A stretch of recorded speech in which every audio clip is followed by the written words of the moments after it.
Assalamualaikum warahmatullahi wabarakatuh. Waalaikumsalam. Atas segala pertolongan, bantuan, dan campur tangan Allah Subhanahu wa Ta'ala, Tuhan Yang Maha Kuasa, saya atas nama keluarga besar istri Gubernur Suryo yang ada di Magetan, mohon izin untuk membacakan manaqib Raden Mas Tumenggung Aryo Suryo atau Gubernur Suryo. Raden Mas Tumenggung Aryo Suryo lahir di Magetan pada tanggal 9 Juli 1898, anak kedua dari 10 bersaudara, pasangan dari Raden Priyo Sumarto dengan Raden Ayu Kustiah. Riwayat pendidikan Gubernur Suryo, sekolah Angka Loro atau Angka Kalih di Magetan. Berikutnya Holland Inland School HIS di Magetan. Berikutnya Opleiding School for Inland Bestuur Abtenanen Osvia di Kota Madiun. Diteruskan Bestuur School di Batavia, dan pernah mendapatkan tugas belajar di Polisi School atau Sekolah Polisi di Sukabumi. Maka Bapak Ibu yang polisi harusnya punya sejarah dengan Gubernur Suryo, karena beliau pernah belajar sebagai polisi selama 2 tahun di Sukabumi. Riwayat karir atau pekerjaan Gubernur Suryo: 22 Agustus 1917, Pangreh Praja di Residen Madiun. 27 Agustus 1917, kandidat Rai Pangreh Praja Indonesia dan ditempatkan sebagai kontroler di Ngawi. 3 April 1919, Wedono Ngarambe, Ngawi. 27 Desember 1919, asisten Wedono the Distrik Karangrejo Magetan. Tahun 1920 sampai 1922, Mantri Vel Polisi di Madiun. Tahun 1923, Gubernur Suryo mendapat tugas belajar di Sekolah Polisi Sukabumi selama 2 tahun. 30 Maret 1925, on the District Kota Madiun.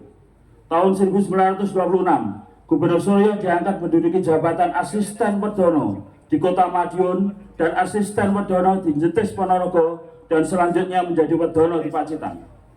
21 Februari 1927, on the District Jetis Arjo Winangun Ponorogo. 30 Juni 1927, asisten Wedono kelas 1. 25 September 1928, Wedono Distrik Kota Pacitan.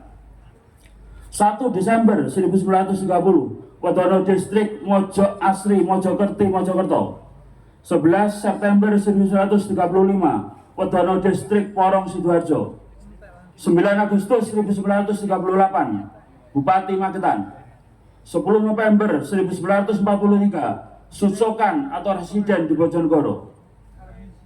1 hari setelah kemerdekaan Republik Indonesia, tepatnya tanggal 18 1945, Bung Karno menunjuk Gubernur Suryo sebagai Gubernur pertama Jawa Timur setelah kemerdekaan Republik Indonesia. 2 September 1945 dilantik sebagai Gubernur Jawa Timur. 12 Oktober 1945 melaksanakan tugas pertama kali sebagai Gubernur Jawa Timur setelah boyongan dari Bojonegoro. Dan di tanggal 12 Oktober inilah Bapak Ibu diperingati sebagai hari ulang tahun Provinsi Jawa Timur sekaligus menjadi ulang tahun Kabupaten Magetan. 2 Mei 1947, Wakil Ketua Dewan Pertimbangan Agung Republik Indonesia. April 1948 sampai beliau meninggal menjadi Ketua DPA Republik Indonesia. 12 November 1948 wafat atau meninggal dunia. Istri Raden Ayu Siti Mustopeni, anak Raden Ayu Siti Suprapti Cokro Diprojo. Raden Mas Tumenggung Aryo Suryo menjadi Gubernur Jawa Timur pada masa di mana situasi politik dan keamanan serba tidak menentu, khususnya penjajah yang membonceng pasukan sekutu Inggris untuk berusaha kembali merongrong kemerdekaan bangsa Indonesia. Situasi di Surabaya pada waktu itu yang penuh dengan gejolak mengakibatkan beberapa pertempuran kecil antara arek-arek Surabaya dengan pasukan Inggris. Hingga puncaknya pimpinan mereka Jenderal Malabi tewas. Hal ini mengakibatkan kemarahan besar pasukan Inggris dan memberikan ultimatum agar rakyat Surabaya menyerah dan diberi batas sampai tanggal 10 November 1945. Apabila sampai pada waktu tersebut tidak menyerah, maka Surabaya akan dibumi hanguskan. Sampai pada akhirnya para ulama melakukan rapat besar khususnya di seluruh wilayah Jawa dan Madura hingga mengeluarkan sebuah resolusi jihad untuk mengobarkan semangat umat Islam dan menyatakan bahwa membela dan mempertahankan kemerdekaan Indonesia adalah hukumnya fardu ain, kewajiban mutlak bagi setiap individu muslim, dan siapapun yang meninggal dalam perjuangan itu dianggap mati syahid. Resolusi jihad inilah yang mengilhami peristiwa 10 November 1945. Berbagai upaya sudah dicoba dilakukan agar pertempuran besar tidak terjadi di Surabaya. Pada tanggal 9 November 1945, pimpinan perjuangan di Surabaya berkumpul. Gubernur Suryo memerintahkan Dul Arnowo untuk mengadakan hubungan dengan pemerintah pusat di Jakarta. Dan Dul Arnowo ketika itu bisa langsung berhubungan dengan Presiden Soekarno. Lantas melalui Menteri Luar Negeri Ahmad Subarjo menghubungi Panglima Inggris di Jakarta. Oleh karena itu pimpinan perjuangan di Surabaya diminta untuk menunggu hasil pembicaraan Menteri Luar Negeri tersebut. Ternyata menjelang sekitar pukul 22 waktu Indonesia Barat atau pukul 10 malam, ada telepon dari Menteri Luar Negeri di Jakarta yang intinya bahwa pimpinan di Jakarta tidak berhasil menempuh jalan damai. Oleh karena itu, mereka menyerahkan persoalan sepenuhnya kepada pimpinan perjuangan yang ada di Surabaya. Setelah itu, Gubernur Suryo tepat pada pukul 23.00 waktu Indonesia Barat atau pukul 11 malam, dengan suara tenang, tegas, dan mantap memulai pidato keramat atau komando keramat di Corong Radio Surabaya yang terletak di bekas Gedung Nirom, Jalan Embong Malang, nomor 87 Surabaya.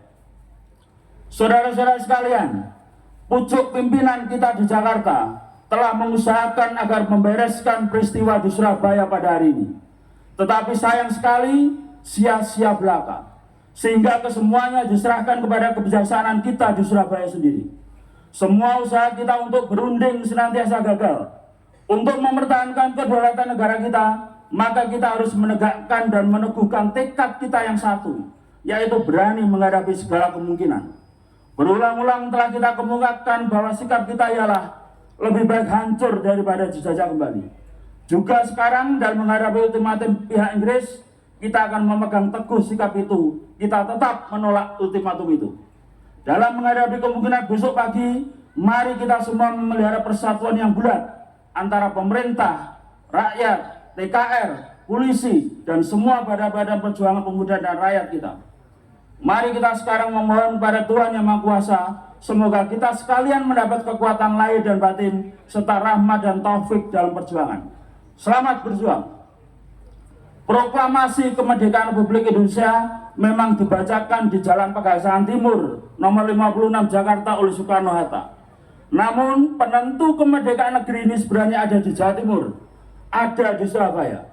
Setelah Gubernur Suryo membacakan pidato keramat tersebut, Gubernur Suryo bersama semua elemen rakyat di Surabaya melakukan perlawanan rakyat terhadap tentara sekutu Inggris yang diboncengi Belanda, dan meletuslah pertempuran 10 November 1945.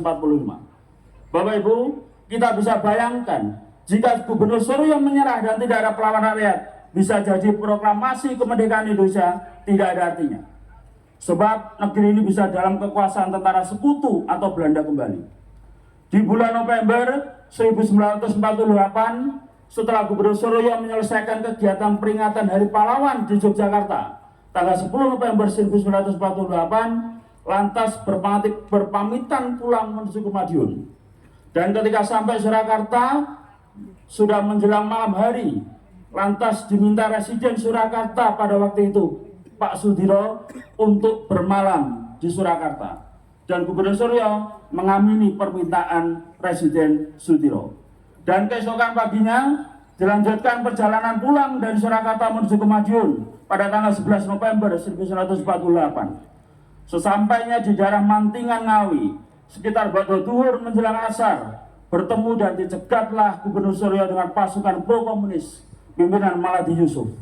Lantas Gubernur Suryo ditangkap, disiksa dengan keji dan kejam, bahkan sampai dibawa ke Kali Kelakah yang berjarak hampir 10 km dari tempat pertama ditangkap. Gubernur Suryo adalah orang yang terakhir yang dibunuh. Gubernur Suryo sejak ditetapkan oleh Presiden Soekarno sebagai pahlawan nasional pada tahun 1964 sudah menjadi milik bangsa dan negara tercinta ini. Maka mari kita semua merawat amaliyah kebaikan orang-orang soleh terdahulu dan mengambil amaliyah baru yang lebih baik. Bapak Ibu, sebelum saya akhiri, izinkan saya menyampaikan sejarah Haul Gubernur Suryo. Bahwa sejarah Haul Gubernur Suryo tidak ujuk-ujuk, tidak tiba-tiba seperti ini, semeriah ini, semegah ini Bapak Ibu. Jadi sejarahnya di tahun 2021, saya tiba-tiba dikontak salah satu jurnalis media televisi nasional, CNN Indonesia, satu hari sebelum peringatan 10 November tahun 2021. Lalu wartawan itu bertanya pada pertanyaan terakhir pada saya, apa keinginan keluarga Pak Muris? Saya jawab, keinginan keluarga sangat berharap ada Haul Gubernur Suryo di Magetan. Karena di Jawa Timur ada Haul Bung Karno di Blitar. Bahkan ada bulan Bung Karno setiap bulan Juni di Kota Blitar. Kalau bulan Desember ada haulnya Gus Dur, maka sepatutnya dan selayaknya lah di Magetan setiap bulan November ada Haul Gubernur Suryo. Karena Gubernur Suryo ada pahlawan nasional yang bersama dengan Kiai Hasyim Asy'ari dan Sri Sultan Hamengkubuwono ke-8 dikukuhkan sebagai pahlawan kemerdekaan Republik Indonesia. Beliau juga pemimpin pertama dan utama pertempuran 10 November dan beliau juga adalah gubernur pertama Jawa Timur setelah kemerdekaan. Maka sepatutnya dan selayaknya lah di Magetan ada Haul Gubernur Suryo. Setelah itu saya alhamdulillah mendapatkan dukungan banyak elemen masyarakat yang ada di Magetan. Ada FKPB, Forum Komunikasi Pondok Pesantren. Ada FKUB, Forum Komunikasi Umat Beragama. Ada kawan-kawan PAGMNI Magetan. Lalu juga di backup dari Pakes Pampol, Pemkab Magetan waktu itu. Akhirnya tanggal 11 malam 12 November tahun 2021 kita bisa menyelenggarakan hal yang sifatnya gotong royong. Kami banyak dibantu Bapak Ibu. Sound system kami pinjam RT RW di Jalan Salak ini. Alas tikar kami mendapatkan bantuan dari terpal BPBD. Mas Denny yang pada waktu masih anggota belum jadi pimpinan dewan pun juga pernah membantu. Kita wujudkan dalam bentuk banner. Ada kawan yang kerja di Jarum, urunan rokok. Ada kawan yang punya toko buah, urunan buah. Ada ibu-ibu yang membuat pola pendem, ada yang membuat kopi, teh, dan seterusnya. Dan itu luar biasa. Luar biasa, sangat sederhana dan penuh khidmat. Dan salah satu tamu undangan yang kita undang dan hadir adalah Pak Kusnadi pada waktu itu sebagai Ketua DPRD Provinsi Jawa Timur. Setelah acara selesai, lalu mendekati saya sambil menepuk pundak saya, Mas, bismillah, insya Allah mulai tahun depan, tahun 2022, Haul Gubernur Suryo akan kita inisiasi oleh DPRD Provinsi Jawa Timur. Dan alhamdulillah bisa terwujud di tahun 2022, Haul yang diinisiasi oleh DPRD Provinsi Jawa Timur. Bahkan pada waktu itu ada festival Suryo yang berlangsung hampir 1 minggu, yang tidak hanya di Surabaya, di Magetan, tapi di Mojokerto. Dan alhamdulillah Haul sampai sekarang. 2 tahun yang lalu, ketika Pak Kus terakhir rawuh di sini sebagai pimpinan dewan, beliau pun juga mengatakan pada saya, Mas, sebagai keluarga panjenengan tidak usah khawatir. Siapapun pimpinan dewan nanti, Haul Gubernur Suryo akan tetap ada. Oleh sebab itu, terima kasih atas nama keluarga dan juga atas nama masyarakat Magetan pada umumnya. Saya menyampaikan terima kasih pada jajaran DPRD Provinsi Jawa Timur, Sekretariat Dewan Provinsi Jawa Timur atas berlangsungnya haul ini. Mudah-mudahan apa yang kita lakukan tercatat sebagai bentuk ibadah kita kepada Tuhan Yang Maha Kuasa Allah Subhanahu wa taala dan bisa membawa berkah, barokah dan kebermanfaatan untuk kita semua. Ada kurang lebihnya saya mohon maaf. Assalamualaikum warahmatullahi wabarakatuh.